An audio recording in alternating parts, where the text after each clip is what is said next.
life in Iowa when he lived in Iowa. Well, he's the one that he's living. I mean, he was shot. Yeah, that's right. Yeah. Good morning, everybody. We're here today because the scam threat is real. We're all potential victims. The perpetrators are getting more bold, more ruthless, and more global by the day. Transnational organized crime groups are targeting all of us with industrial scale fraud. These aren't small-time lone wolf crooks. They're sophisticated criminal networks operating with precision across the borders. They exploit technology, including artificial technology, and are draining billions of dollars from Americans' household. Federal Trade Commission estimates that scammers stole $158 billion from Americans in 2023. Almost $62 billion of that was stolen from our senior citizens. $62 billion would fund the entire Department of Justice for a year and a half. It would fund all public university tuition for U.S. undergraduates for a year. So we're talking about a lot of money. So where's it going? Transnational crime networks are using American dollars for drug trafficking, human trafficking, arms trafficking, and other evil projects along that line. According to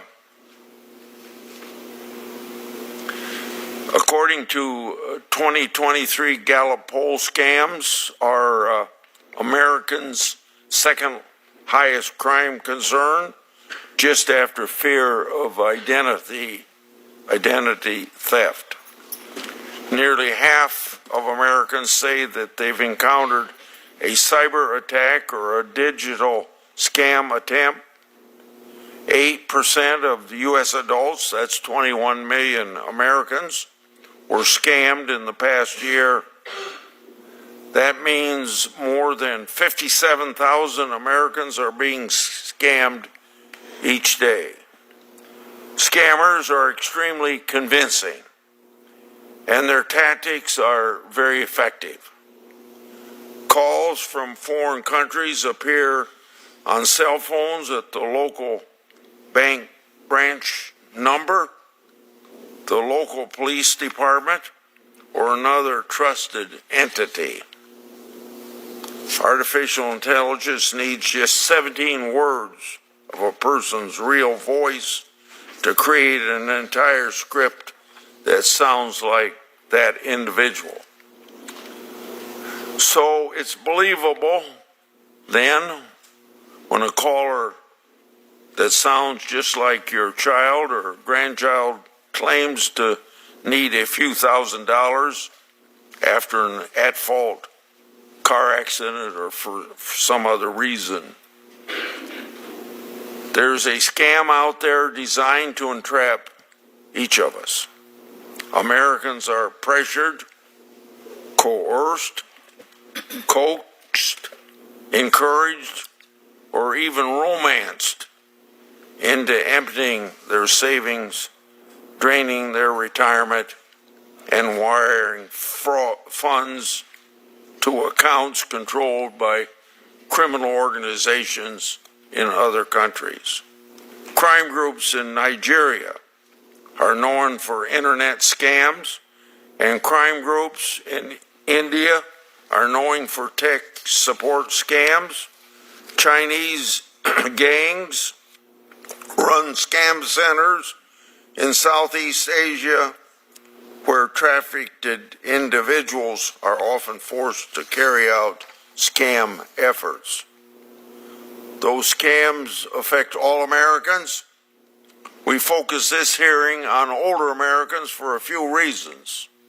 First, older folks are suffering over a third of all scam losses. They often have accumulated more wealth than younger Americans, so they have more to lose. Second, seniors belong to a generation that's more likely to answer the phone and is more likely to experience loneliness and isolation directly related to age. Lastly, financial exploitation increases the risk of both physical and mental health issues, particularly for older people. People who have been scammed often experience shame, anxiety, depression, and post-traumatic stress. They also have an increased risk of suicidal thoughts and actions. This isn't just a call to protect the elderly. It's a call to defend our country's integrity, its financial security, and a moral obligation to protect the innocent. Before I call on Senator Durbin, we're going to have a 2-minute video demonstrating what we all know is going on. Proceed with the video, please.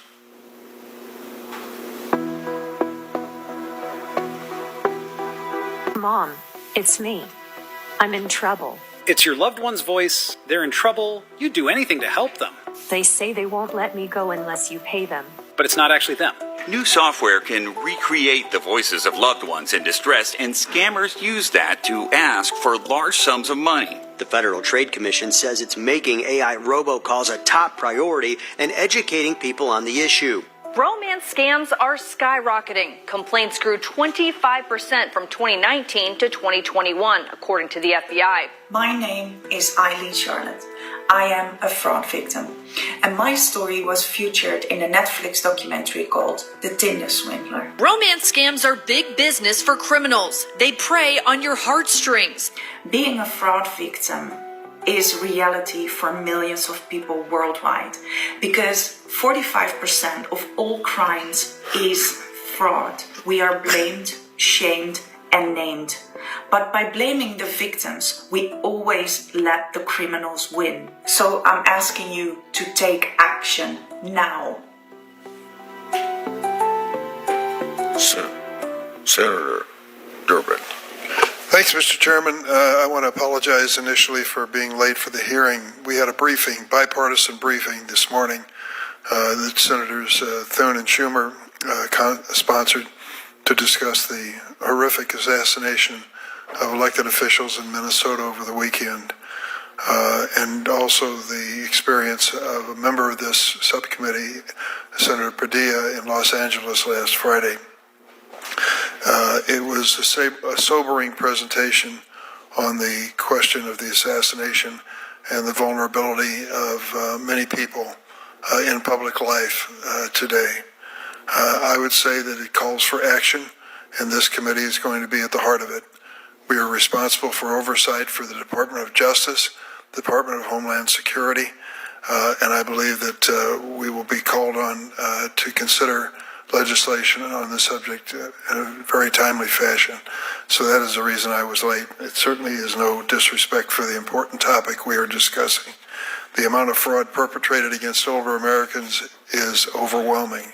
According to the FBI, people aged 60 and older reported 4.9 billion, that's billion, stolen through fraud with an average loss of $83,000 last year, up 43% from the previous year.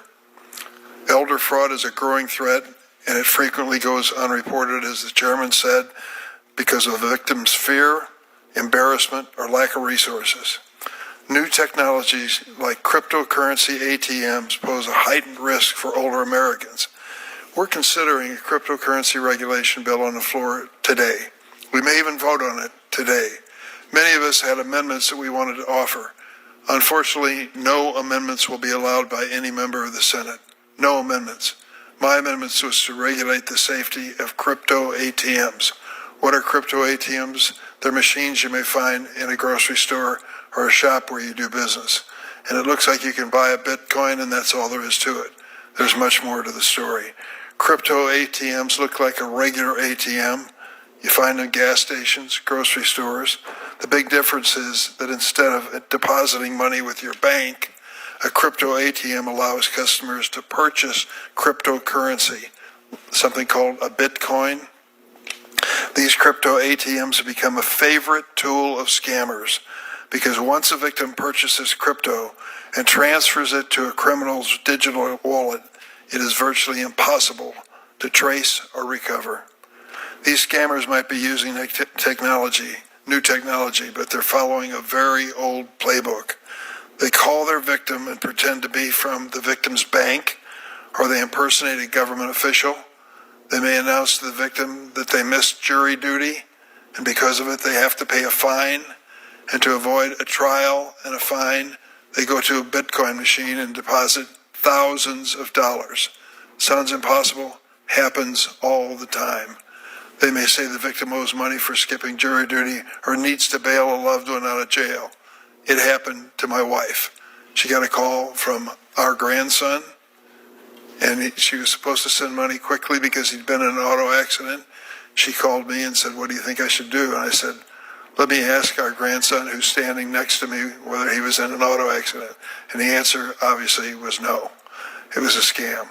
They tell their victims all they need to do to make the problem go away is to pay a fine or a fee using the nearest crypto ATM. The scammer walks them through every step. Put in your money, buy your crypto, send it to the scammer's wallet. Crypto ATM scams led to nearly $247 million in losses in 2024, 31% increase over the previous year. And make no mistake, the crypto ATM companies know that their machines are involved in this fraud. One crypto ATM operator, Bitcoin Depot, wrote in an SEC filing, quote, "Our products and services may be exploited to facilitate illegal activity such as fraud, money laundering, gambling, tax evasion, and scams."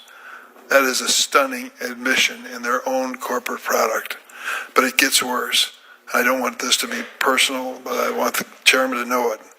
An investigation by Iowa's own Attorney General found over 98% of the money that the people in Iowa reported sending through Bitcoin Depot was part of scam transactions. 98%. Can you imagine? Crypto ATMs aren't being exploited. They're being used as indicated and misused, obviously, over and over again. And cryptocurrency in general are also increasingly used for fraud. In 2024, the FBI reported crypto-related crimes up 66%. Americans lost $9.3 billion to crypto scammers. Nearly 150,000 complaints filed involving crypto fraud, including more than 6,000 complaints in my own home state, and more than a third of all crypto fraud complaints filed by Americans over the age of 50. Statistics alone can't paint a complete picture. In Illinois, an elderly woman with MS lost $40,000, her entire life savings. The woman could not get around very well. The scammer even called an Uber car to pick her up and drive her to the local crypto ATM. This heart-wrenching story and many more like it are the reason I introduced the Crypto ATM Fraud Prevention Act with Senators Blumenthal, Reed, and Welch. It would require crypto ATM operators to register with financial regulators, warn customers about scams, and create transaction limits so that customers won't lose their life savings. The bill also would require operators to refund new customers who've been defrauded. We've got to do more to protect the people who send us here to do this job, particularly vulnerable older Americans. For God's sake, they paid their dues. They went to work. They saved up meager savings and maybe have a little Social Security on the side, and they barely get by. To be ripped off by one of these frauds has got to be beyond embarrassing. It could be completely destructive of their lifestyle. I stand ready to work with Senator Grassley and my colleagues to address this issue. Thank you, Mr. Chairman. Yeah, thank you very much. Now I'd like to introduce our witnesses. Miss April Helms, the daughter of a romance scam victim and a founding board member of a nonprofit called Advocating Against Romance Scammers. Following her mother's tragic death, Ms. Helms has dedicated her life to spreading awareness about romance scams and helping those victims. She's also host to a podcast called Scammers Stories, where she has interviewed over 100 people from all walks of life who have experienced scams. Miss Jolene Gunther, the National Director of AARP's Bank Safe Initiative, a comprehensive intervention platform that equips the financial services industry to prevent and stop financial exploitation of older adults. In her work, she engages frontline employees at banks, credit unions, investment firms, retailers, and other providers of financial products and services. Under her guidance, AARP's Bank Safe Initiative has trained 1 in 10 financial industry frontline employees who have saved older adults more than $100 million from exploitation. Ms. Gunther holds a JD degree from University of Utah, master's degree in social work from Washington University in St. Louis. After Ms. Gunther, we have Joshua Berque, the Executive Director of the Industry Traceback Group and Vice President Policy and Advocacy at the US Telecom, the Broadband Association. Through the Traceback Group, Mr. Berque leads an effort to identify the source and stop illegal calls. In his U.S. Telecom role, he heads U.S. Telecom's policy development and advocacy on digital trust and consumer protection. Before joining U.S. Telecom, Mr. Berque was a partner at the D.C. telecommunications law firm's privacy practice, where he worked on automatic calling related legal, regulatory, and policy issues. Brady Finta, founder and CEO of the National Elder Fraud Coordination Center, where Mr. Finta served in the FBI for almost 25 years, where his work focused on combating organized crime, gangs, and child pornography. He also served as supervisor of the Cross-Border Violence Task Force, where he specialized in transnational organized crime investigations, including kidnappings, murders, cartel finance, and money laundering. In 2018, he established the FBI's San Diego Elder Justice Task Force, and this year he opened and leads the National Elder Fraud Coordination Center. The center combats scams by aggregating and analyzing private and public sector through an organized crime lens. It ties cases together and creates high-dollar investigative packages of federal law enforcement investigation. Now, before you begin your testimony, we swear members at this hearing, so please rise so I can give the oath.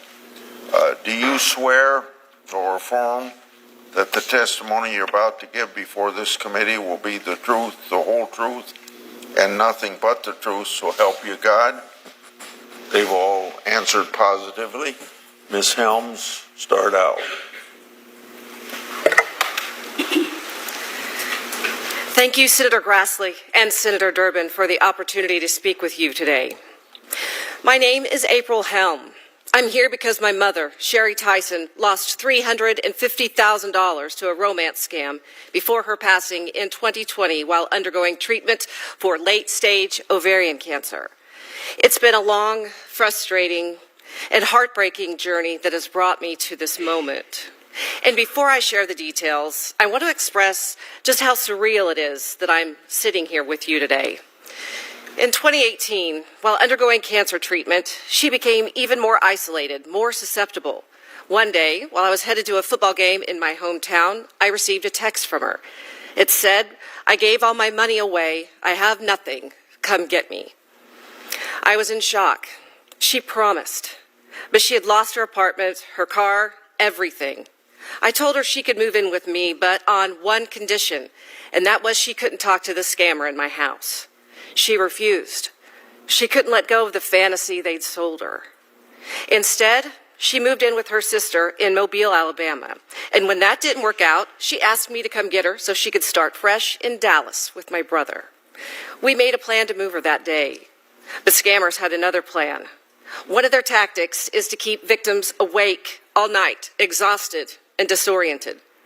That morning, as my aunt and my mother were preparing to leave, my aunt, who's sitting behind me today, found her collapsed on the floor.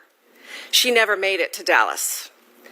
I believe with all of my heart that if it weren't for the scam, I would have seen my mother that day.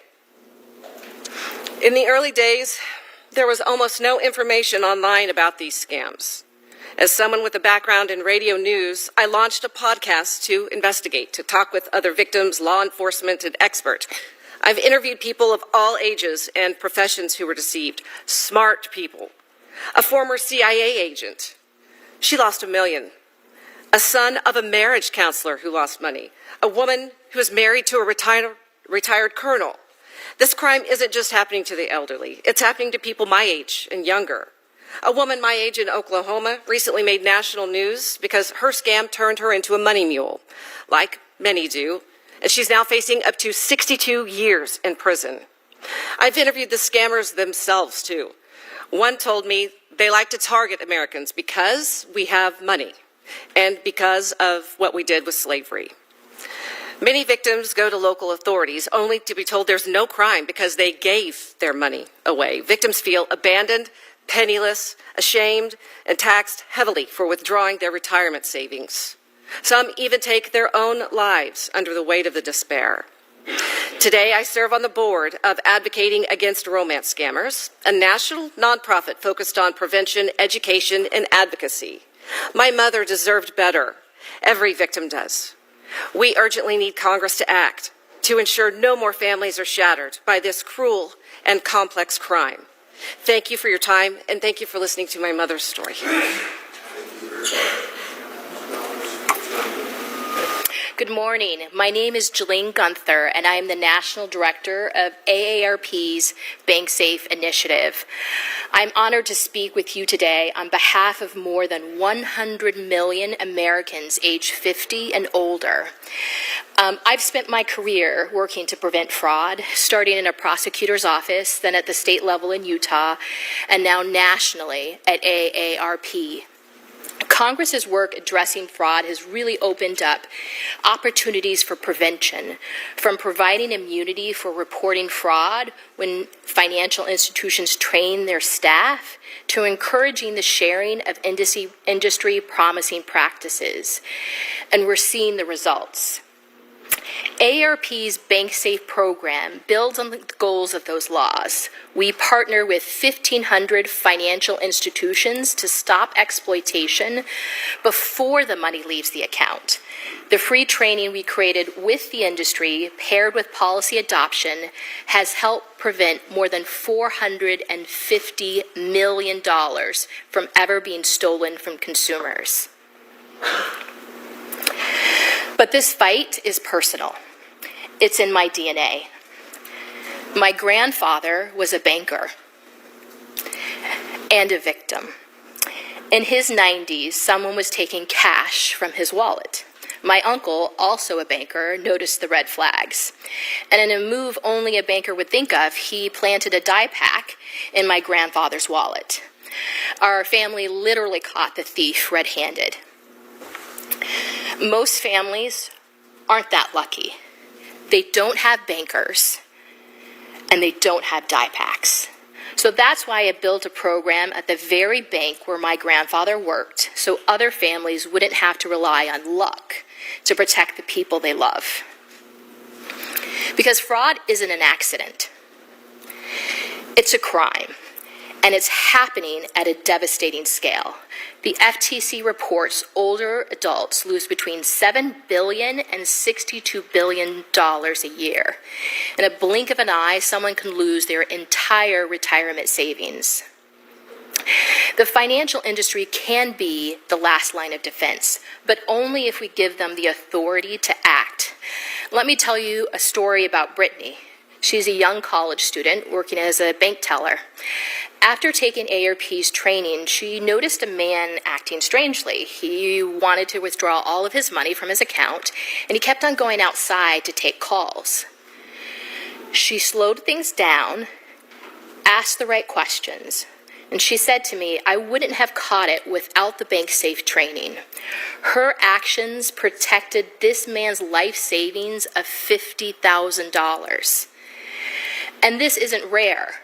A study found that BankSafe trained staff save 16 times more money than those without the BankSafe training. But we're still leaving tools on the table.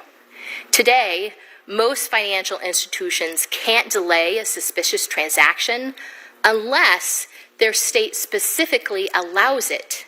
Yet, according to the American Bankers Association, 90% of institutions in those states say holds would be beneficial. A study also confirmed that delaying and holding transactions like the one that Brittany used are among the most effective frontline tools. But there are outdated regulations that really tie the hands of the very people best positioned to act in real time. Meanwhile, criminals are coordinating across telecom, tech, social media, and the financial industry, while we ask these same sectors to work in silos. We need a federal coordinated response under your leadership to make this happen. That means empowering financial institutions to delay suspicious transactions without fear of liability, enabling the real-time information sharing of fraud, and requiring social media, tech, and telecom platforms to become part of the solution, not hiding places for criminals. Australia is already doing this, and it's working. Scam losses dropped 43% after they launched a national response. And this isn't just about stopping theft. It's about protecting trust, preventing negative impacts to business and government, and ensuring the independence of adults in the final years of their life. Thank you, and I look forward to your questions. Chairman Grassley, Ranking Member Durbin, members of the committee, thank you for the opportunity to testify today and for your leadership on this critical issue. Your continued partnership is vital to sustaining the vigilance, innovation, and coordination we need to fight the scammers exploiting the American people.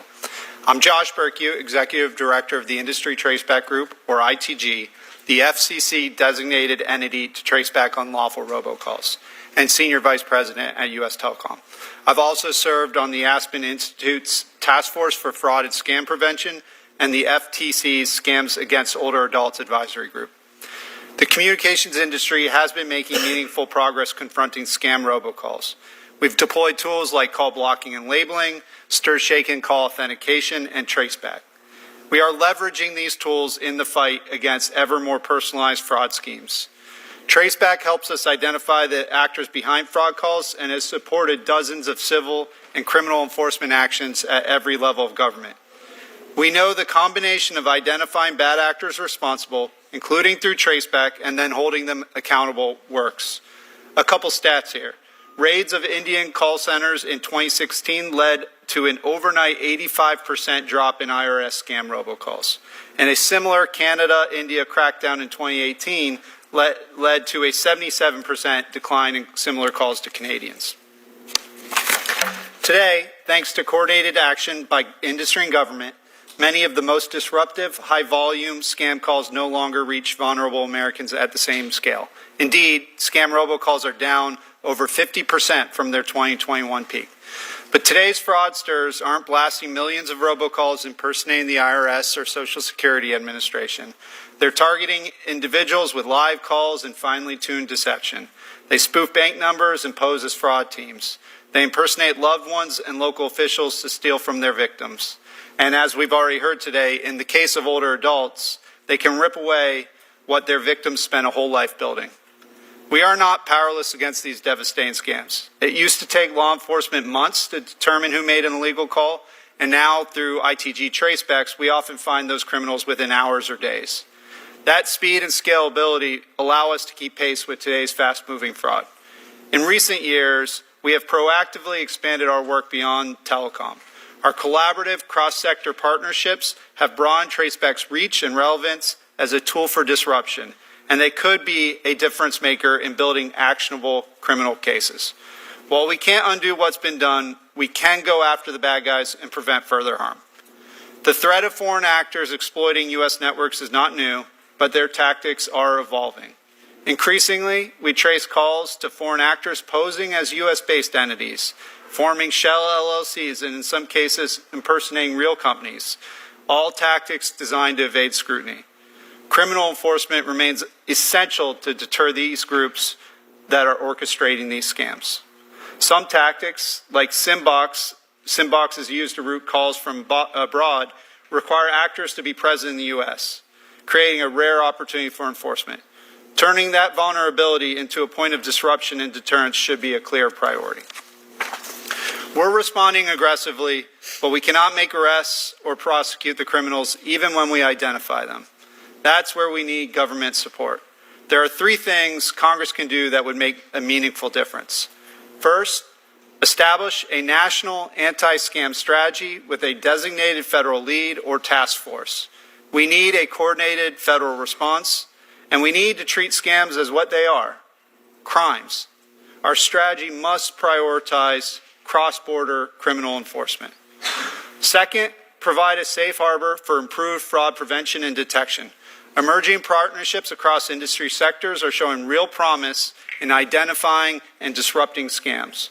A well-scoped safe harbor could unlock deeper collaboration. Third, support and scale what works. As scams evolve, we need to double down on tools and partnerships that have shown real results. While we've made progress, fraud continues to take a toll. We must now focus on turning progress into impact, helping to deter, disrupt, and penalize fraud, ensuring the criminals can't target another victim. Thank you, and I look forward to your questions. Thank you very much. Good morning, Senators. There was a time not long ago when Americans felt comfortable answering the phone and talking to strangers.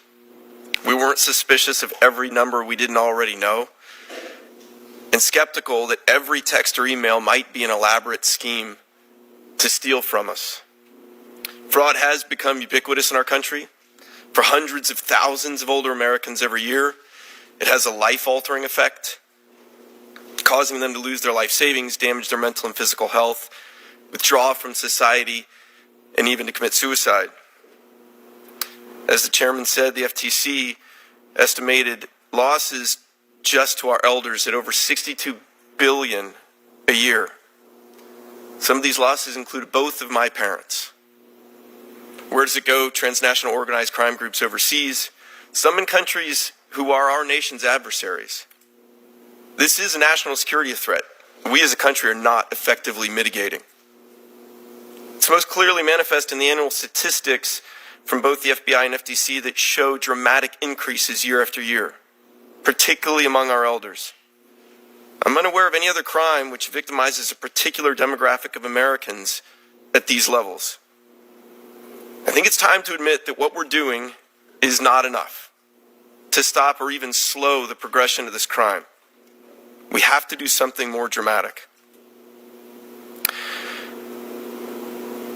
I'd like to make some recommendations on things our government could do to address this enormous problem. First, we should better leverage America's private sector efforts. Fortunately, many of America's companies already have capable anti-fraud and vulnerable persons programs, and they're highly skilled at using this data to uncover fraud. But these companies have only a small piece of the elder fraud puzzle. And this puzzle among companies is not getting put together on a regular basis. The same is true with law enforcement. Agencies are not sharing information enough, and even different departments in the same agencies aren't sharing enough.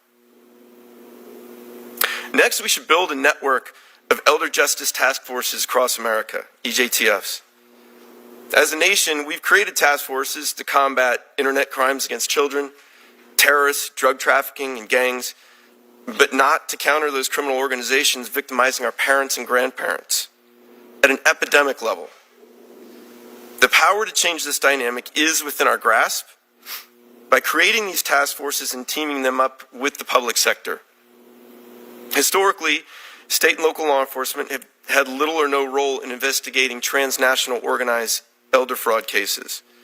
However, their investigative resources are crucial in the solution to this problem because there's just not enough federal agents to adequately counter this threat. Combining these resources will allow for more mutually supporting investigations across the country, as well as prosecution of co-conspirators committing state crimes. This would create the capacity to better handle the enormous number of complaints. Linking the work of these EJTFs and some national oversight would make a more effective and efficient mitigation. We should build a support network for these EJTFs. Each one would need the support of a law enforcement coordination center in that region, aggregating and analyzing the elder fraud complaints collected by the various law enforcement agencies in that area, and combine them with complaints from Adult Protective Services, IC3, FTC, and the like. These leads can be analyzed, prioritized, and used to initiate substantial investigations. Proof of this concept lies within the San Diego Elder Justice Task Force and the Elder Justice Coordination Center that supports that task force. Once created, these EJTFs would have the support and the resources of the National Elder Fraud Coordination Center, a clearinghouse designed to aggregate and analyze and elevate the efforts of the private sector. Coupling the EJTFs with this coordination center would give America's companies the ability to contribute at scale to the elder fraud fight and allow for law enforcement to develop bigger, more impactful investigations faster. Building this network would be a massive first step in bending the curve of elder fraud in America, keeping billions in the accounts of older Americans and inside the U.S. economy. Thank you for your time. I look forward to answering your questions. Thank each of you for your testimony, and I'll start, and then Senator Durbin, and back and forth that way. 5 minutes each. Mr. Finna, requiring fast and efficient sharing of data and intelligence is very important. What are the biggest breakdowns in information sharing between federal, state, and local agencies when it comes to elder investigations? Would a more formalized information sharing hub or federal coordinating mandate help track and take down transnational scam networks more effectively? I think you've touched on this already, but this gives you an opportunity to expand. Absolutely, Senator. I appreciate the question. I believe it's the only way to make an impact on this crime is to have a whole of society approach and a coordinated approach to this. And I'll give a perfect example. In just San Diego County, 12 different law enforcement agencies, all independently siloed, not sharing information on any of these cases. Until we put that together with a coordination center, you didn't realize that victims in Carlsbad and Coronado and El Cajon and Santee and San Diego were all victimized by the same criminal enterprise, not being investigated by any one of those individual departments or federal agencies. Unless we do this nationally, I do not think we're going to be able to get ahead of this crime that grows every single year. However, I do believe we do have the assets nationally between our public and private sectors and these efforts. If we put them together, I think we could create real impact. More time for you with this question. How does the National Elder Fraud Coordination Center make a difference, and what can Congress learn from your efforts? So National Elder Fraud Coordination Center, we call it NEFC, essentially focuses on pre-existing efforts, predominantly in the private sector. And I'll give you another example. Amazon does investigations into fraud and vulnerable persons programs.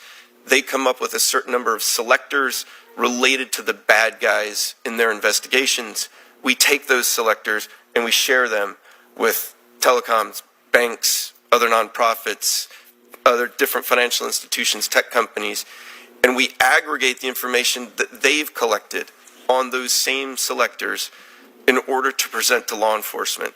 What that does, it gives law enforcement a huge jump start in a type of investigation that would normally take months and months and months to get to that point, saving effort and making each case more impactful.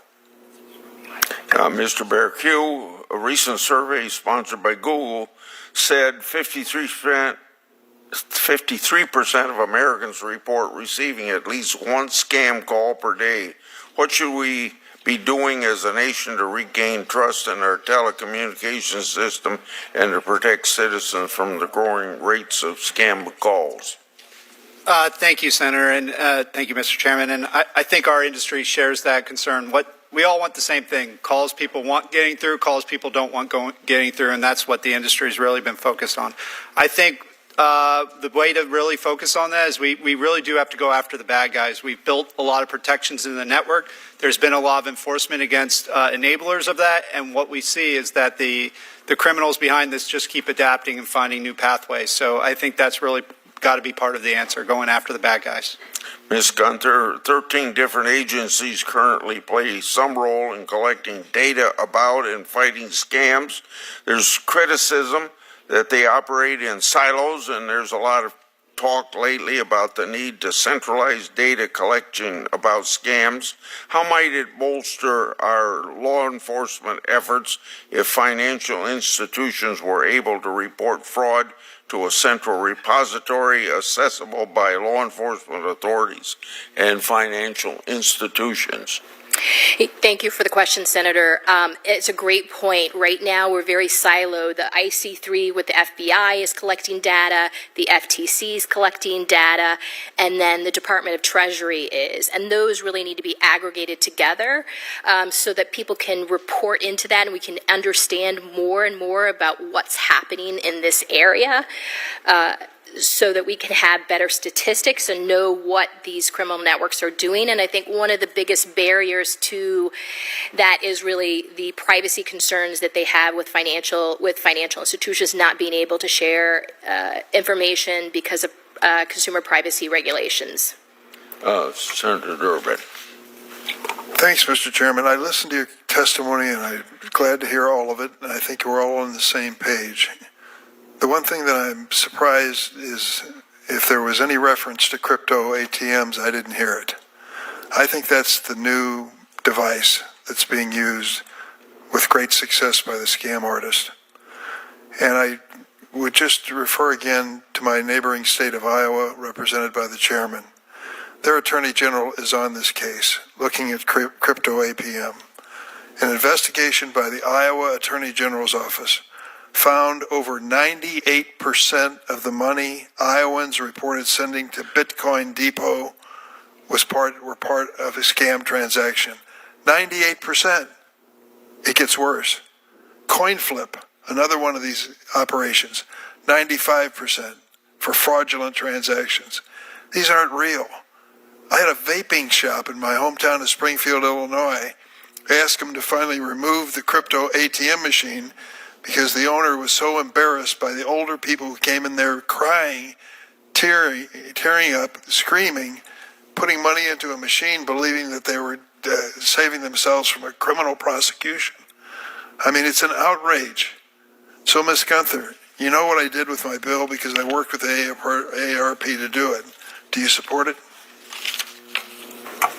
Yes, we do support it, and we've seen firsthand at AARP how victims are being funneled to these crypto ATMs by people, a variety of criminals. And what criminals do is they want to go to those transactions because there are no guardrails to these, right? There's no trained staff like you have. No do-over. Yep, no do-over. There are no consumer warnings, and there's no clawback. And that's why it's so important to have those guardrails. It's the same that we have guardrails in our traditional financial industry with banks and credit unions. We've seen that with BankSafe, when there's friction in the system, it gives people that pause to think something's wrong. And so by putting those frictions in the system with crypto ATMs, it will help cut down on fraud. But I think we really can't get to it until we get to the front end of the issue, which is trying to figure out how to cut it off, the communication from the criminals that are using this social media tech and telecom company platforms to communicate with consumers. What percentage is using a telephone now for these scam transactions? You know, I don't know that specific statistics, but I'm happy to get that for you for our office. Mr. Burku, how much? I don't know for sure either, but it is something that we're continuing to focus on is when that communication comes through a phone call. So when I warn senior citizens who are worried about these scams, be very doubtful of that telephone call. You're not going to get the telephone call from the Veterans Administration or the Social Security Administration. They're making it up. It's all phony, and they're trying to get you to do something you shouldn't do. I can recall getting a call from my bank, and they said, we're just checking a suspicious transaction. By the time of the end of the phone call, it was clear it was a scam. I told the fellow I just wasn't going to follow through, and he had some choice words for me. But is it safe to warn senior citizens to be extremely doubtful and careful when they receive this telephone communication? I think, unfortunately, the current status of fraud, it is good to have everyone on their toes. I know AARP just launched a new campaign. I can't quote it, but it's pause and listen. So I think that's really good recommendations. And one thing I always tell people, if it's the bank calling, tell them you're going to hang up and call back the bank's public number, and if they protest, it's not the bank. That'll be the end of the story. So if anybody asks you for a Social Security number over telephone, what's the answer? No, thank you. Never do it. How about passwords to get into your accounts? That I would recommend against that as well. Let me ask you about the crypto issue, Mr. Fenta. You seem to be aware of it yourself. Yes, sir. Yes, Senator. Very common in pretty much every transnational elder fraud case now. It's kind of hard to find one without crypto transactions, and specifically the ATMs. I think some 13 states now have put in safeguards by their state law. Because I cannot offer an amendment to the crypto bill, there'll be no amendments. I won't even be able to raise this issue on a national basis. We ought to do it once and for all. This is a classic example of an amendment which, when I was here a few years ago, would have been accepted on a bipartisan basis. We're trying to establish some safety when it comes to these scam transactions. But we were being allowed by the crypto industry no amendments, none, to this bill. Take it or leave it. Senator Moody. Thank you, Chairman, and thank you to all our witnesses for being here today.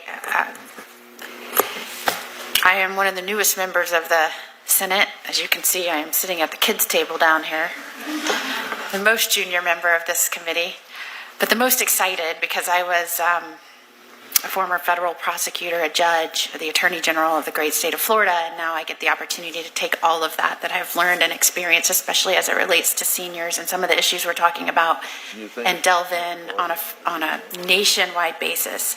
And I want to thank you because as I'm hearing you, you're coming up with real solutions and recommendations, pointing out challenges in the way we are structured and the way we share information, the way we might approach this in a more organized, efficient way. And I haven't heard once that the way we can fix this is to throw a ton of money at the situation. In fact, I think I heard multiple times we have the resources, we're just not using them in the best way. And so as I have been here now for almost 5 months, one thing that continues to shock me is that we will sit through these hearings and and I believe I've sat on a hearing of similar substance, and going down the line, we need more money, we need more money, if you only give us more money, if you only give us more money. And it seems pretty now obvious how we have ended up as a nation with $36 trillion in debt, because there is a culture now here in Washington, and I guess it is now expected by everyone, to fix a problem. The only way to do that is you just throw endless amounts of cash at it. And I have found over the course of my career in working with law enforcement and interest groups as to particular law enforcement issues that sometimes it's a leadership issue, or it's a coordination issue, or it's a structure issue. And it might take a lot less money if we fix that problem first. And so, thank you. This is a refreshing morning of people who know what they're talking about, genuinely offering solutions that doesn't just include throwing endless amounts of cash at a situation. And I want to echo something that Ms. Helm said.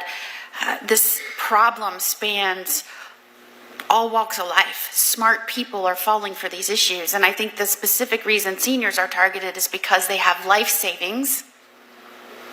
And sometimes they are not as adept or skilled at using rapidly evolving technology, whether that is to safeguard their assets that they're trying to manage online, or whether they're not used to using social media platforms in a way that is safe. So this is a challenge. As Attorney General, I noticed very quickly that our federal agencies and many times have a limit or a loss where they will actually prosecute.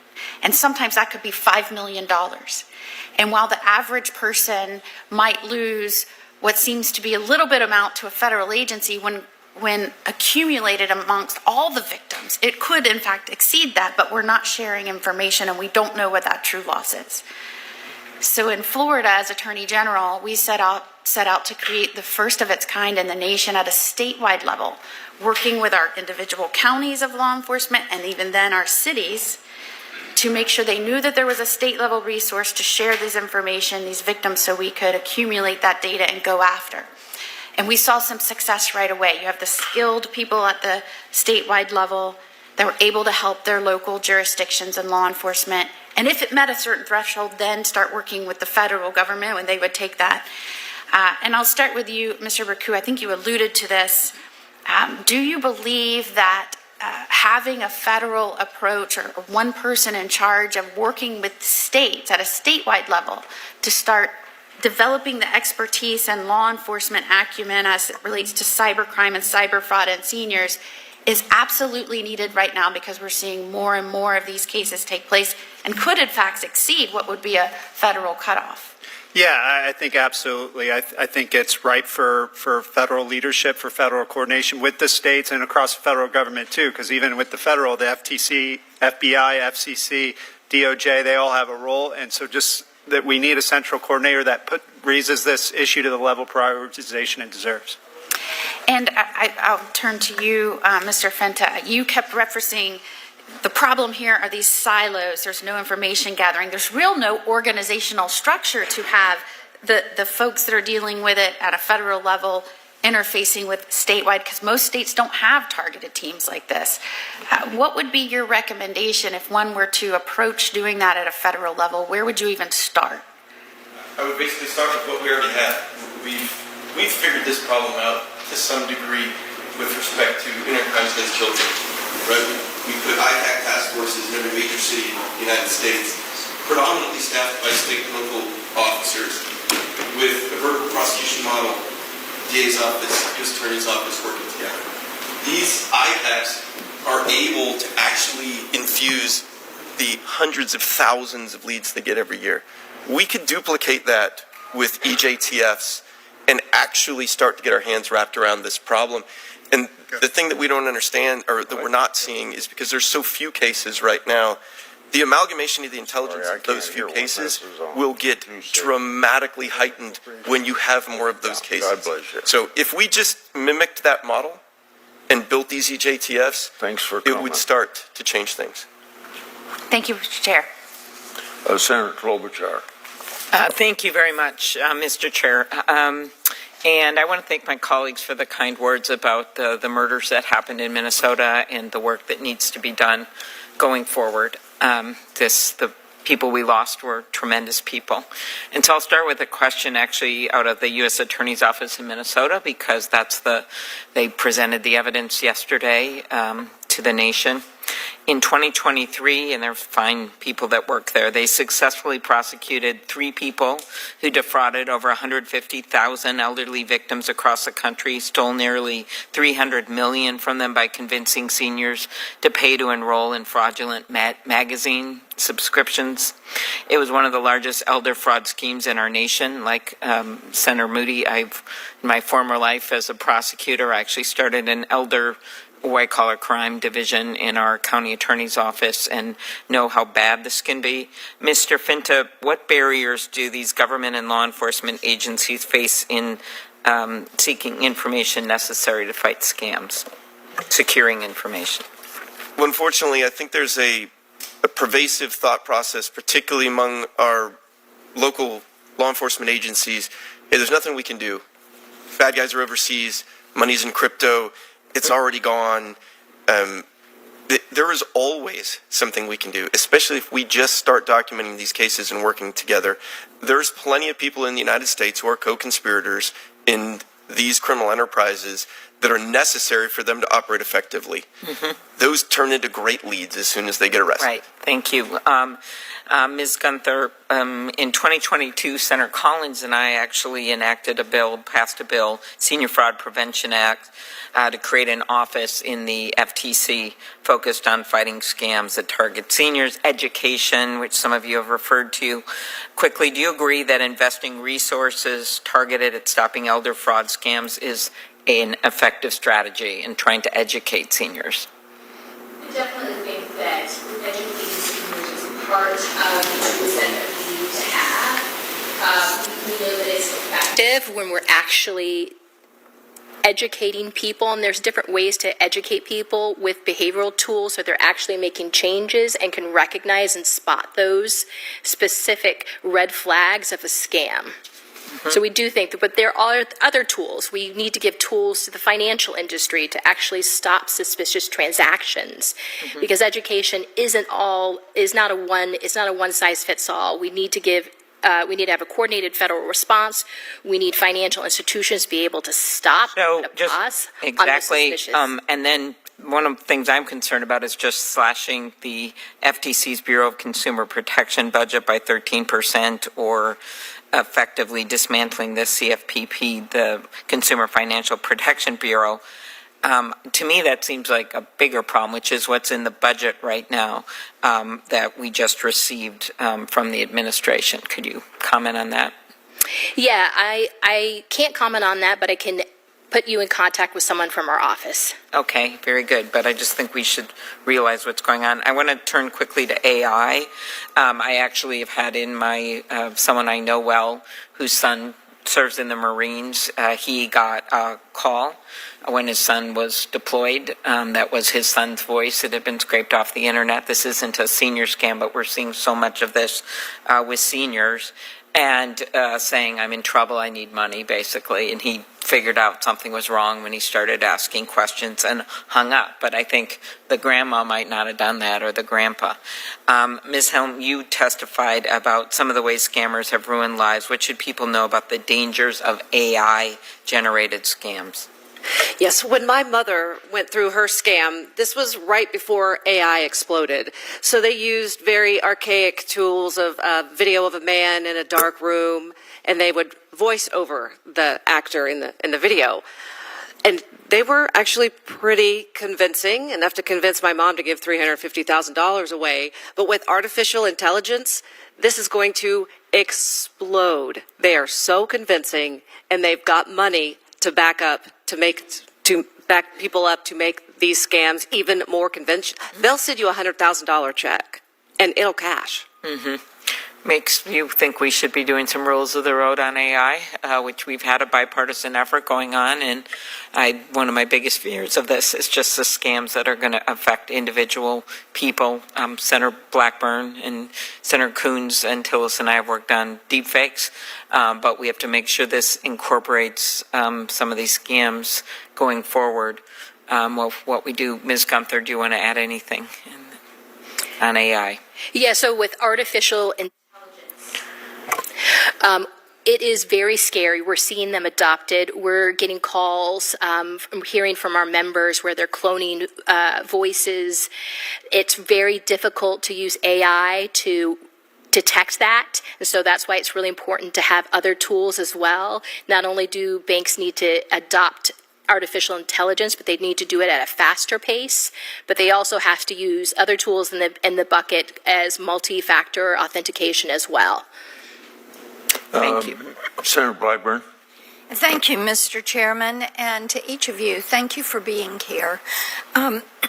Ms. Helm, I thank you for weighing in and working with us as we developed the romance scam bill that we've been moving forward with at Commerce Committee. Thank you. I appreciate your input on that. You know, one of the things we realized was the entry point for a lot of these scams and these financial crimes are the dating apps, and especially the dating apps for seniors.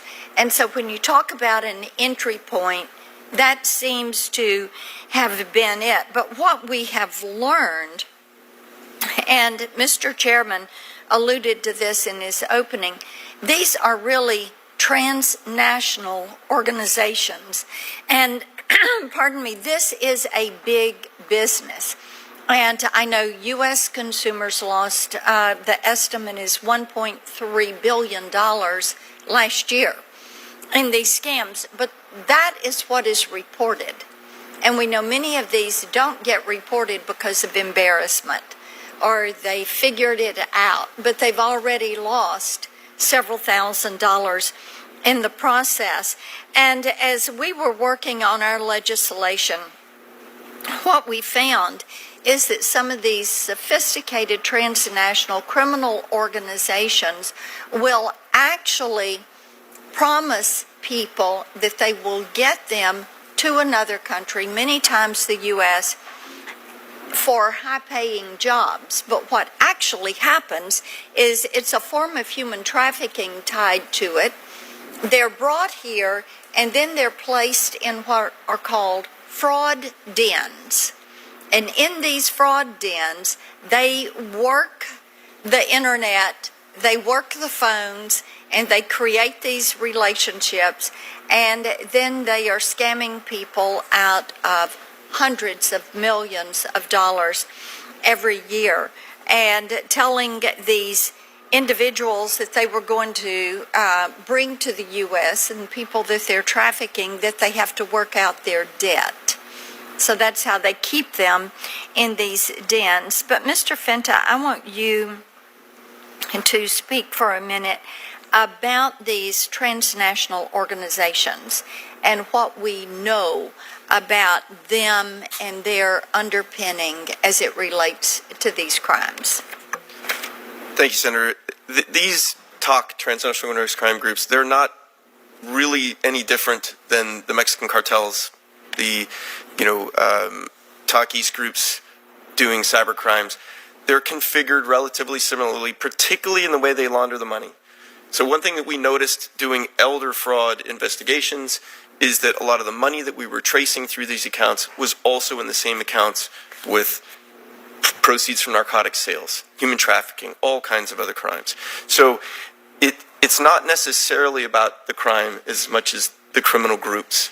So we have the sophistication in our government and in our private industry to do these investigations if we coordinate them and work them together to have more effect. I think it's more a function of us choosing how to do that as opposed to letting the crooks choose, because they're plenty sophisticated. We need to be at that same level. Yes, and I think, and you alluded to this earlier, as we have worked on the Kids Online Safety Act and worked with industry and worked with parents, we've seen some of this skill set develop, and it could be transferred over. Mr. Burku, I want to ask you, and thank you for the work you've done on tracing the illegal phone calls, the robocalls, and those things. Talk a little bit about traceback, and give me an example of where traceback and or a cross-sector collaboration has led to a criminal conviction and to unraveling part of this network? Yeah, thank you for the question. I think we'd love to see more of our work lead to criminal convictions. That's where we just really think that needs to be a priority. Where a lot of our work, so we trace the calls, we get examples from illegal calls, referrals from law enforcement, data we source ourselves, working with the financial institutions, tech companies, others, and we'll trace that back to the source. And basically, we see 8 to 10 different voice service providers touch that call along the way. And so that's why we need traceback to find out where it really came from, who made the call. So that's the traceback effort. It's been very successful in civil enforcement. Where we'd love to see it amped up is in the criminal side. Okay, let me ask you this. With Wi-Fi calling, have you been able to follow any on Wi-Fi calling? And if someone's using a VPN, does that obstruct your work? So for us, yeah, our focus, if it hits the public telephone network, we trace it back. If it's purely over the top, like a WhatsApp call, that would be outside the scope of what we do. Thank you, Mr. Chairman. Senator Whitehouse. Thanks very much. I just want to flag for any Rhode Islanders who might be listening that if you're getting texts and emails that say you owe a toll and that proceedings are about to begin against you because of unpaid tolls or tickets, consider that to be a scam and be very wary about clicking onto any link in that text that purports to be the way that you're going to pay off the unpaid toll or ticket, and know instead that this is almost certainly a scam. The Department of Motor Vehicles and the Rhode Island Bridge and Turnpike Authority have both put out notices that these are not their way of dealing with customers who owe the money. And so when you see that, be very, very wary. That's my public service announcement for the day. I'd also like to put into the record the story of a Rhode Islander who was the victim of a romance scam and lost a great deal of money to a scammer who was sentenced to serve 121 months in prison by then Chief Judge Jack McConnell in Rhode Island. It is hard to overstate what happens to an elderly person who is both betrayed by someone who she thought was a romantic interest, who she thought was a friend, who she had come to count on, and then also to come back from that and find that her finances are in complete disarray, and she's going to have to really rethink what the rest of her life looks like, that it's going to change her entire financial position going forward. So I ask unanimous consent to put that without objection in the record. One of the things that helps the fraudsters is anonymity. That is very often provided by VPNs or by fake names. Very often the big platforms have a role in all of this, and we don't have a whole lot of time right now, but I really would be grateful if each of you, if you have thoughts about what the best things that we could do to penetrate the anonymity where it is a part of the scam, and to figure out how to hold the platforms more accountable for supporting these frauds, I would be grateful, because I think, this has been a good hearing, Mr. Chairman. It's been very bipartisan. Everybody has constituents who are being scammed by these predatory folks.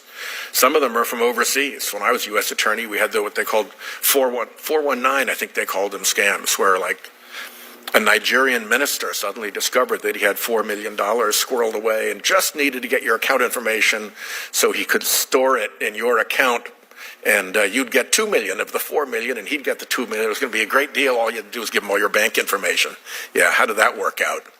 So the more we can drill into who is really behind these things, the trick with those is trying to figure out who was at the other end of it. And the Secret Service did a pretty good job of investigating, but now anonymity is even worse. And therefore, these frauds are practiced more prevalently and with less accountability. So your thoughts on dealing with the anonymity problem and how we can break through that to find the perpetrators more regularly, I'd really be grateful for. And thank you for the hearing, Chairman. Question for the record, we'll call that.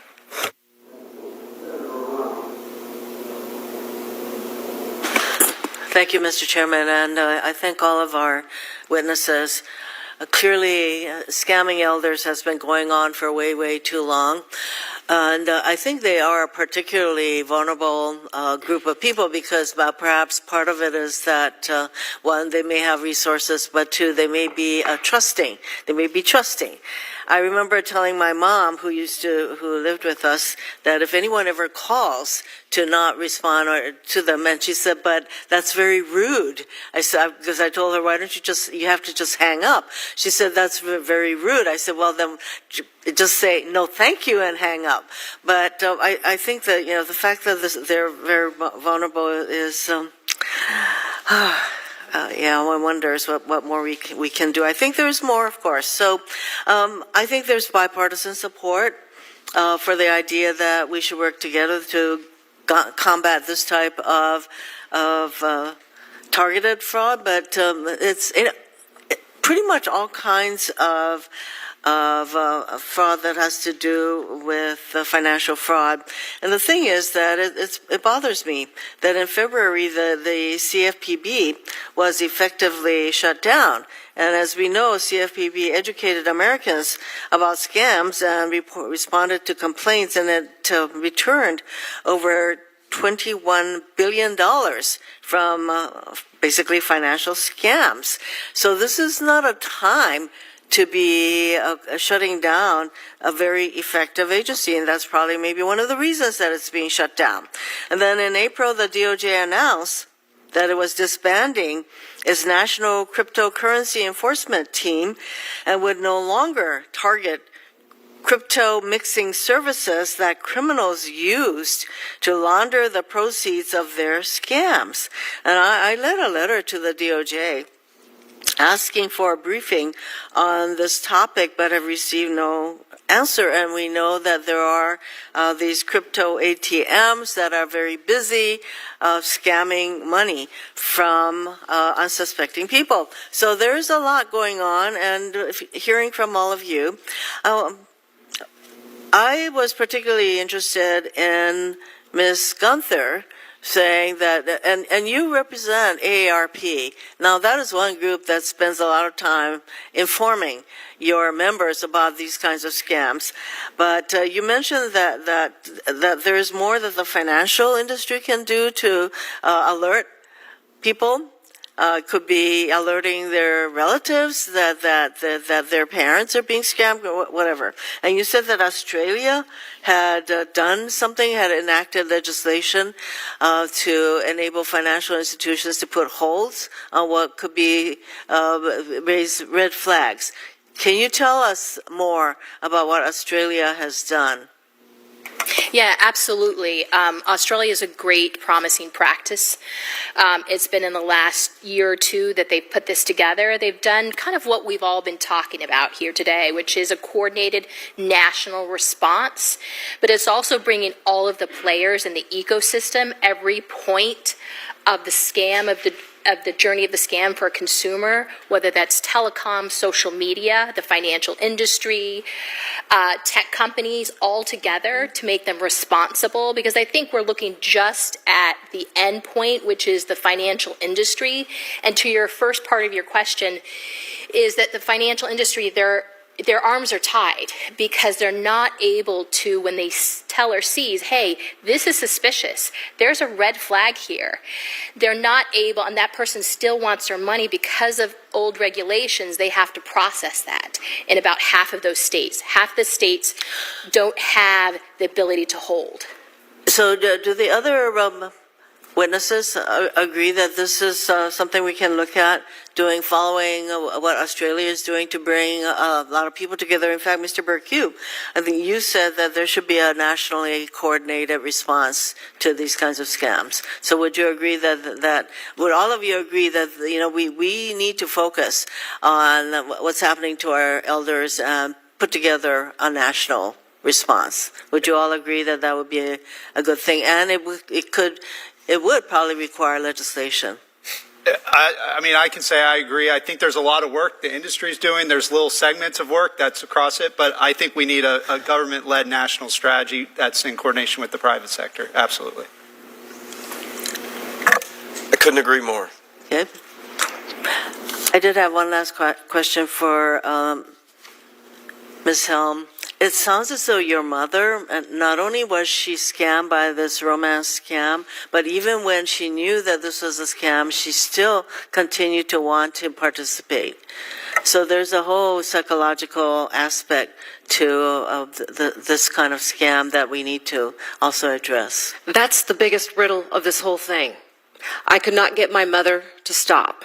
And all the families I speak to, about 90% of them email me or call me and say, how can I get my family member to stop? And that's the answer that keeps me up at night.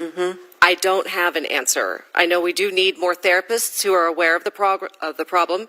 And there is one therapist in particular, Kathy Wilson, out of Littleton, Colorado, who is putting a program together to teach other therapists about the emotional impact of romance scamming. Thank you. Thank you, Mr. Chairman. This concludes our hearing. I want to thank all of you folks for the hard work you put into it and the time we spent being here to share your personal experience and your expertise. And your perspectives are pretty darn important to everybody that gets hurt by these crimes. Now we have a process for written questions. They can be submitted for the record for 1 week from today. And then for you witnesses for answering these written questions, we'd like to have you 2 weeks after you receive them, if you could get it back to us. Thank you all very much.